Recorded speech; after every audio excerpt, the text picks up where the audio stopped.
আসসালামু আলাইকুম, welcome back to my channel myself Lamia. কেমন আছেন আমার প্রিয় আপু ভাইয়ারা? আশা করছি আল্লাহর রহমতে আপনারা সবাই অনেক বেশি ভালো আছেন। আলহামদুলিল্লাহ ভালো আছি। তো নতুন আরেকটি ব্লগ নিয়ে চলে আসলাম আপনাদের মাঝে। তো এই যে বাহিরে দেখেন বৃষ্টি হচ্ছে, খুব সুন্দর বৃষ্টি। তো আমি একদম সব কাজটা শেষ করে তারপর হচ্ছে ব্লগটা আজকের শুরু করছি। অনেক একদম সকালবেলা থেকে আজকে প্রায় 3 দিন যাবৎ একই মানে কিছুক্ষণ পর পর বৃষ্টি। মানে কি বলবো, রাস্তাঘাটের অবস্থা তো খুবই খারাপ। আমাদের এখানে অনেক জায়গায় পানি উঠে গেছে, এমন আর কি অবস্থা। তো এই যে আমি আপনাদের দেখাচ্ছিলাম, ক্যামেরায় কেন যেন আসতেছিল না, কিন্তু আসলে কিন্তু বৃষ্টি ভালোই হইতেছিল। আর এইখানে হচ্ছে আমি চালটা বের করে রাখছিলাম। এর আগের ব্লগে যে দেখেছিলাম আমার এক ভাবি হচ্ছে 2 রকমের চাল নিয়ে আসছে। এটা হচ্ছে ওনাদের আর কি নিজের গ্রামের নিজের হাতে আর কি ভাঙানো চাল। তো উনি বলছিল যে এই চাল দিয়ে আপনি খুদের ভাত বা হচ্ছে চাপড়ি পিঠা এমনিতে ভাত রান্না করেও খেতে পারবেন, তো খুব ভালো হবে। তাই আর কি আমি এই চালটা বের করেছি। বাহিরে খুব সুন্দর ওয়েদার, ভাবলাম যে একটু চাপড়ি পিঠা তৈরি করা যাক আর আপনাদের সাথে হচ্ছে রেসিপি শেয়ার করা যাক। তো চাপড়ি পিঠা বানানোর জন্য তো আগে চালটা ভিজিয়ে রাখতে হবে, কম করে হচ্ছে 3-4 ঘন্টা ভিজিয়ে রাখতে হবে। অনেকে বলে যে 1 ঘন্টা ভিজালে হয়ে যায়, কিন্তু না, ওরকম করলে হয় কি, পরে যখন পিঠাটা তাওয়ার মধ্যে আপনি আঙ্গুল দিয়ে স্প্রেড করতে যান বা হচ্ছে ওই জায়গাটা কি কাঁচা কাঁচা থেকে যায় চালটা ভালোভাবে না ভিজলে। তো চালটাকে অবশ্যই 3-4 ঘন্টা সোক করে রাখতে হবে। আর যদি হচ্ছে ওভারনাইট করে রাখতে পারেন তাহলে তো আরও ভালো হয়। তো এখানে হচ্ছে আমি একটু এখানে আমি কতটুক 1 পার মতো চাল নিয়ে নিয়েছিলাম আর কি। তো এটা ভিজে একদম আরও ডাবল হয়ে গিয়েছিল। তো যাই হোক, এখানে আমি চালটা ভিজিয়ে নিচ্ছি আর এখানে আরও 1-2 বার আমি ধুয়ে নিব ভালো করে। তারপর আবার যখন চালটা ভিজে যাবে তখন হচ্ছে আবার আরও 1-2 বার ধুবো। তো এই চাপড়ি পিঠাটা আমি খালি খাবো না। অনেকে আছে খালি খায়, কারণ এটাতে পেঁয়াজ মরিচ দেওয়া থাকে, কিন্তু আমার কাছে কেন যেন খালি স্বাদ লাগে না। বাসায় মাংসের তরকারি আছে, ওইটা হচ্ছে আমি কালকে রাতে রান্না করছিলাম, ওইটা আছে। কিন্তু আমাদের পুরান ঢাকা এটা যেভাবে খায়, লাল লাল চাপা শুটকির ভর্তা করে, মানে লাল লাল করে ভর্তাটা করে ওইভাবে খায় আর কি, ওইটা দিয়ে। তো ওইটা দিয়ে চাপটি পিঠা খেলে এটা স্বাদ দ্বিগুণ বেড়ে যায়। তো আজকে আমি চাপটি পিঠার রেসিপিও দিব আর হচ্ছে চাপা শুটকির যে লাল ভর্তাটা, আমাদের পুরান ঢাকার ঐতিহ্যবাহী ভর্তা তো অনেকে অনেক রকম করেন, কিন্তু আমরা যেভাবে করি আমি ওইটার রেসিপিও আপনাদের সাথে শেয়ার করবো আর কি। তো ভিডিওটা দেখতে থাকুন। আর এখানে আজকে আমি দুপুরে রান্না করিনি, কারণ গতকাল রাতে রান্না করছিলাম, ওই খাবারগুলো রয়ে গেছে। তো আসলে ফ্যামিলি মেম্বার তো কম, দুইজন, আর বাবু তো তেমন একটা খায় না। তো একবারে তরকারি শেষ না হওয়া পর্যন্ত আর কি রান্নাটা করি না। তো এখানে মাংসের তরকারি রান্না করে রেখেছিলাম, সকালে একবার গরম করেছি। তো এখন খেতে আসছি, দেখলাম যে জমে গেছে, তো ভাবলাম যে একটু ভাতটা বাড়তে বাড়তে চুলায় কিছুক্ষণ দিয়ে রাখি, কারণ গোশতের তরকারি যদি গরম গরম না হয় খেতে কিন্তু তেমন একটা ভালো লাগে না। এই যে ঝোলগুলো সব একদম জমে গিয়েছে। তো যাই হোক, এখন খাওয়া দাওয়া করব আর আপনাদের সাথে শেয়ার করব। তো একটা কথা বলি, আমার ভিডিওগুলো যদি আপনাদের ভালো লাগে তাহলে প্লিজ একটা লাইক দিয়ে দিবেন, আর বেশি ভালো লাগলে চ্যানেলটা সাবস্ক্রাইব করে দিবেন। এতে হচ্ছে আমার অনেক উপকার হবে। আর অবশ্যই কমেন্টের মাধ্যমে আপনাদের মূল্যবান মতামত আমাকে জানাবেন। আপনারা কমেন্ট করলে আমি অনেক খুশি হব। আর ইতোমধ্যে যারা সাবস্ক্রাইব করেছেন তাদেরকে অসংখ্য অসংখ্য ধন্যবাদ। আমার হয়তো পরিবারটা অনেক ছোট, কিন্তু এই পরিবারের প্রত্যেকটা সদস্যের প্রত্যেকটা কমেন্ট আমার কাছে মানে প্রচুর মূল্যবান। কারণ হচ্ছে আপনারা এখন তো হয়তো আমার চ্যানেলটা আপনারা শুরুর দিকে আমার সাপোর্ট করেছেন। তো এই যারা আমাকে এই শুরু থেকে সাপোর্ট করেছে তাদের প্রতি আমার ভালোবাসাটা অন্যরকম আর কি। তো এইখানে আমি কালকে রাত্রে ওই যে যে ভাবিটা হচ্ছে চাল দিয়েছে, ওই ভাবিটাই লতি দিয়েছে। আমি একদিন দেখাইছিলাম আপনাদের একটা ভ্লগে। তো ওই লতিটা উনি একদম বেছে টেছে সিদ্ধ করে আমাকে দিয়েছিল। তো আমার কোনো মানে এখানে খাটনি হয়নি। আমি জাস্ট শুধু পেঁয়াজের মধ্যে চাপা শুটকিটা কষিয়ে তারপর হচ্ছে লতিটা রান্না করেছি। আমি বলেছিলাম যে চাপা শুটকি দিয়ে বা চিংড়ি মাছ দিয়ে রান্না করব, তো চিংড়ি মাছ আর আনা হয় নাই, চাপা শুটকি আনা হয়েছিল। তো এই যে আস্তে আস্তে চাপা শুটকি দিয়ে এভাবে আর কি রান্না করেছি। এইভাবে কিন্তু লতি দিয়ে খেলে সেই হেভি টেস্ট লাগে। আপনারা এভাবে রান্না করে দেখবেন, অনেকেই রান্না করে শুটকি দিয়ে। আর বিশেষ করে এই শুটকির মধ্যে আমার চাপা শুটকিটা অনেক ফেভারিট। আর অনেক ঝাল ঝাল হয়েছিল খাবারটা, আর লতিটা একদম একটার সাথে গলে গলে গিয়েছে না, এটা একদম মাখো মাখো হয়ে গিয়েছিল, তাই খেতে আরও অনেক বেশি স্বাদ লাগছিল। আর বাইরে বৃষ্টি হলে যে কোনো খাবারই কেন যেন খেতে মজা লাগে। তো তো এই যে দেখেন আমি আবার আপনাদের ব্যাক ক্যামেরা দিয়ে একটু সামনে এনে দেখাচ্ছিলাম। তো এই যে ভাতের মধ্যে একটু হালকাভাবে নিয়ে মুখে দিচ্ছিলাম। খুব ভালো লাগতেছিল খাবারটা। আলহামদুলিল্লাহ খাবারটা খুব স্বাদ করে খেয়েছি। আল্লাহর অনেক অনেক শুকরিয়া, পৃথিবীতে এত কিছু খাওয়ার তৌফিক দিচ্ছে। তো এই তো, তাহলে দেখতে থাকুন। আর এখানে এক গ্লাস ঠান্ডা পানি সাথে নিয়ে বসেছি, কারণ ঠান্ডা পানি তো আমার লাগবেই। এত অনেক সময় দেখা যায় আমার কিন্তু অ্যাজমার সমস্যা আছে, মাঝে মধ্যে হচ্ছে নিঃশ্বাস নিতে পারি না, তারপরে হচ্ছে ঠান্ডা পানি না খেলে চলেই না, এমন এক অবস্থা। তো লতি দিয়ে আমার খাওয়া শেষ। এখানে হচ্ছে আমি গরুর মাংস নিয়ে নিচ্ছি। তো আমি আবার হাড়ের পিসটা একটু আমার ভালো লাগে, তো আমি বেছে বেছে সবসময় হাড়ের পিসটা খাই। আর মাংস হচ্ছে বাবু আর বাবুর আব্বুই বেশি খায়, আমার হচ্ছে হাড়ের পিসটা বেশি পছন্দ। এই জন্য আমি গরুর মাংস আনলেও বাহির থেকে বলি যে হাড় মিলিয়ে দিবেন। অনেকে আছে যে হাড় বেশি দিয়ে দিলে রাগ করে যে এত হাড় দিছে কেন বা ঠকিয়ে দিল, কিন্তু আমার কাছে হাড়ওয়ালা পিস যেটাতে হচ্ছে একটু মাংস থাকবে, হ্যাঁ, একটু হচ্ছে ফ্যাটের অংশ থাকবে আর একটু হাড় থাকবে, ওই ধরনের মাংস খেতে অনেক ভালো লাগে। আর কোরবানির মাংস তো এমনিতেই অনেক স্বাদ, আল্লাহ একটা মানে নিয়ামত, এটার মধ্যে একটা আলাদা স্বাদ দিছে। তো যাই হোক খাচ্ছিলাম আর হচ্ছে আপনার সাথে শেয়ার করছিলাম। আর আপনারা হচ্ছে আজকে কি দিয়ে লাঞ্চ করছেন আমাকে কমেন্টে জানাবেন, কে কি দিয়ে লাঞ্চ করছেন। আর অবশ্যই আমার যদি কথায় কোনো ভুল হয় অবশ্যই ক্ষমা দৃষ্টিতে দেখবেন। তো এরপরে খাওয়া দাওয়া করে আর ঘুমাতে যাইনি, কারণ একটু পরে চাপটি বানাবো, তাই হচ্ছে ভাবলাম যে ঘুমালে আবার অলসতা লাগবে আর বানাতে ইচ্ছা করবে না, এখন একটু হাঁটাহাঁটি করি। তো এইখানে যে আমি বারান্দায় এসে কিছুক্ষণ সময় কাটাচ্ছিলাম, খুব ভালো লাগতেছিল। ওয়েদারটা আজকের এত সুন্দর যা হচ্ছে বলার মতো না। আর এই যে সব কিছু একদম ভেজা ভেজা, ভালোই লাগতেছিল। এক লাগাতার বৃষ্টি হয়েছে। তো আমি আবার চাপটির জন্য ধনিয়া পাতা লাগবে, এটার জন্য আবার একটু নিচে গেছিলাম, একদম ভিজে টিজে আসছি বাহির থেকে।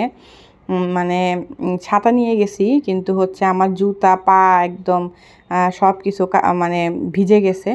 এই যে দেখেন একজন এভাবে ছাতি নিয়ে হেঁটে যাচ্ছে, কি অবস্থা রাস্তার, খুবই দুর্ধর্ষ অবস্থা। তো যারা আমরা বাসায় আছি তাদের জন্য তো মানে খুব ভালো, কিন্তু যারা বাহিরে কাজ করে বা ডিউটি করে, বিশেষ করে হাসপাতালে যারা ডিউটি করে বা ধরেন যারা ট্রাফিক পুলিশ আছে, তাদের কি যে অবস্থা আল্লাহ পাকই জানে। তো আল্লাহ সবাইকে হেফাজত করুক, কারণ এমন বৃষ্টি এক লাগাতার 2-3 দিন ধরে বৃষ্টি বৃষ্টি থামছে না, অনেক জায়গায় পানি উঠে গেছে। তো এই আর কি, যারা রাস্তায় আছে তাদের সমস্যাটা আরও বেশি। আমরা তো তারপরও বাসায় আছি, আলহামদুলিল্লাহ, আল্লাহ আমাদের অনেক ভালো রেখেছে। তো যারা বাইরে বিভিন্ন কাজে নিয়োজিত তাদের জন্য অনেক বেশি দোয়া রইল। তো এই তো এখন হচ্ছে এরপরে আমি আবার ক্যামেরাটা অন করেছি। এখানে বাবু একটা গাছ এঁকে নিয়ে আসছে, তো আমাকে দেখাইতেছে, আম্মু দেখো আমি গাছ এঁকেছি, গাছে 4টা আম হয়েছে। আমি বারান্দায় দাঁড়িয়েছিলাম না, তো ওইখানে দাঁড়িয়ে দাঁড়িয়ে গাছ দেখতেছিলাম, তো আবার আমার সাথে গেছিল দেখার জন্য, তো দেখলো আম গাছ। তো এইভাবে আর কি একটা আম গাছেকে আমাকে দেখাইছে। তো আমার হচ্ছে ছোটোবেলার ড্রয়িংয়ের হাত অনেক সুন্দর ছিল, তো আমার ছেলেরও মাশাআল্লাহ মোটামুটি ভালোই আছে। এরপরে হচ্ছে এখানে যে শুটকি রান্না করার জন্য চলে আসছি। এখানে আমি চ্যাপা শুটকি 4টা ছিল, 4টা নিয়েছি, আর কাচকি মাছের শুটকি নিয়ে নিছি, আর পেঁয়াজ নিয়েছি অনেকগুলা। আর এই চালটা হচ্ছে আমি ধুয়ে রেখেছি ভালো করে।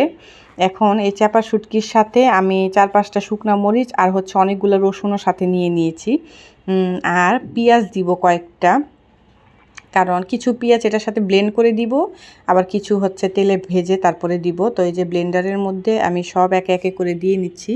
এইখানে পানির পরিমাণটা আপনারা এমনভাবে দিবেন, পানি হচ্ছে যখন শুটকিটা আমরা তেলে ছাড়বো, মানে পেঁয়াজটা কষিয়ে পেঁয়াজটা ভেজে যখন তেলে ছাড়বো তখনও পানি দিতে হবে।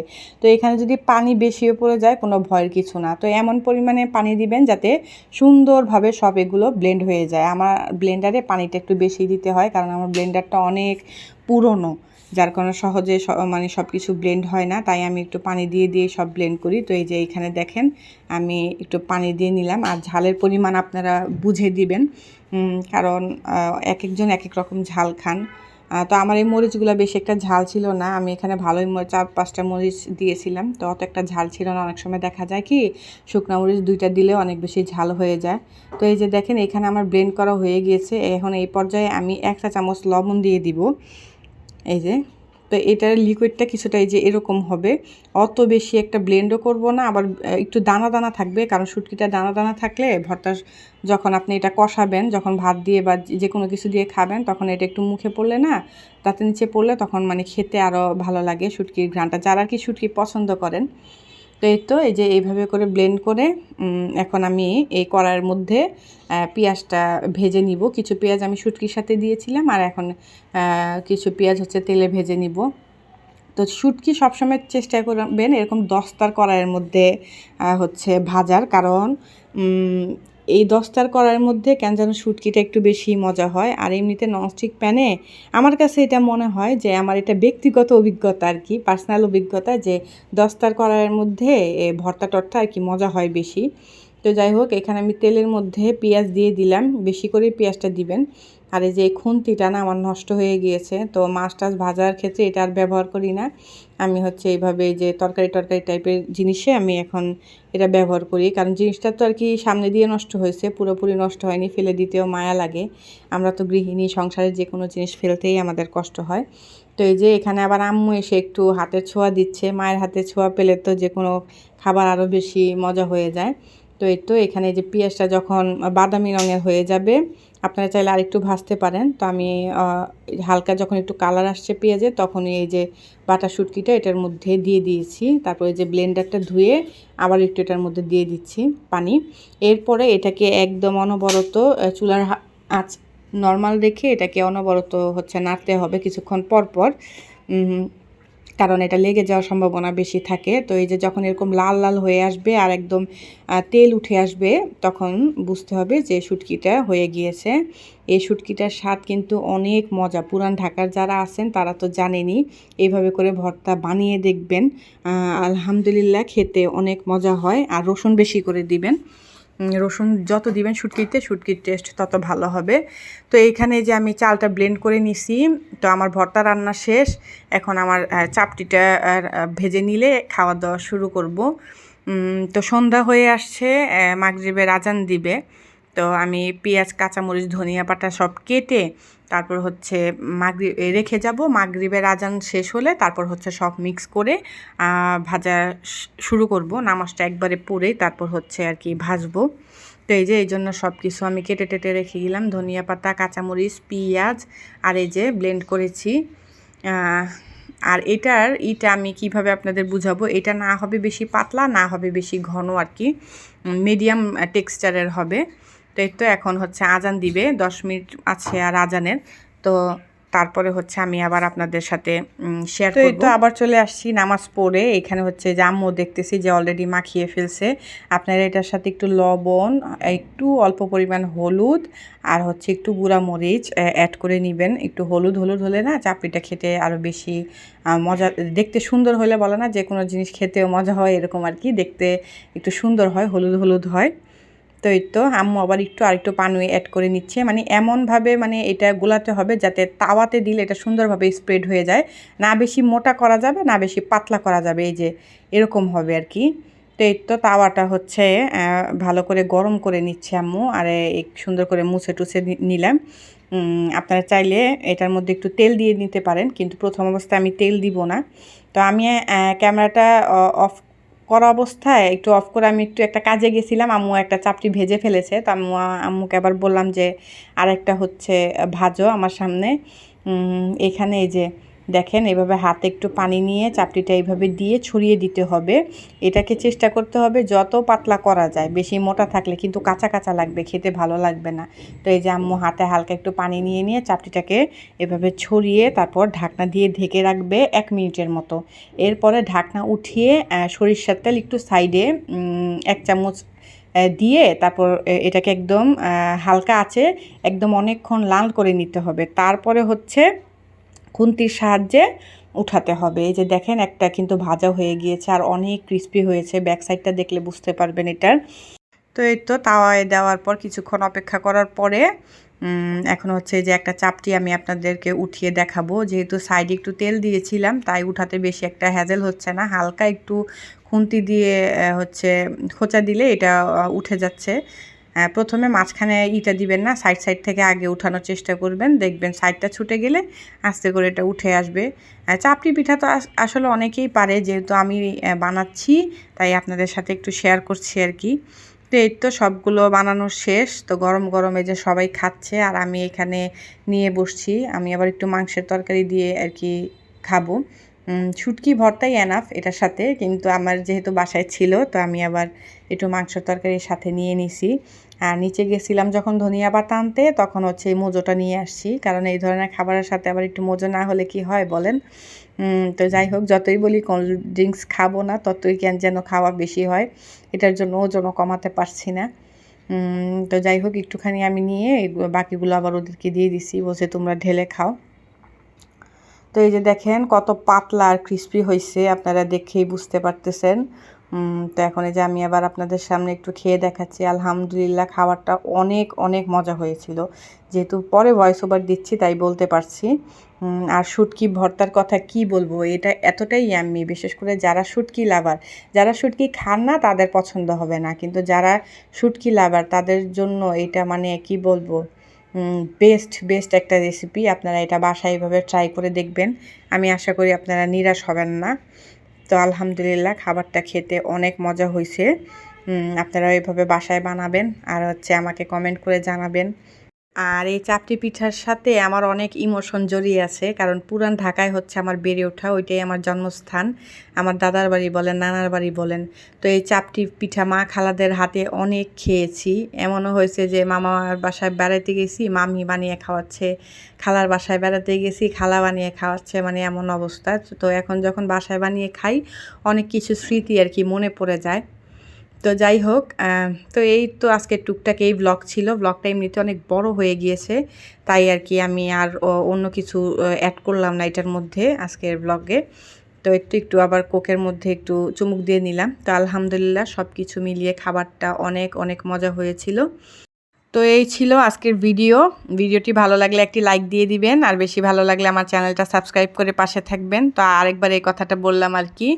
আর নেক্সট ব্লগে আবার আপনাদের সাথে দেখা হবে, ততক্ষণ পর্যন্ত যদি আল্লাহ আমাকে বাঁচিয়ে রাখে। আপনাদের জন্য অনেক দোয়া রইল। ভিডিওটি এতক্ষণ দেখার জন্য অনেক অনেক ধন্যবাদ। তাহলে ঠিক আছে, ভালো থাকেন, সুস্থ থাকেন, আল্লাহ হাফেজ।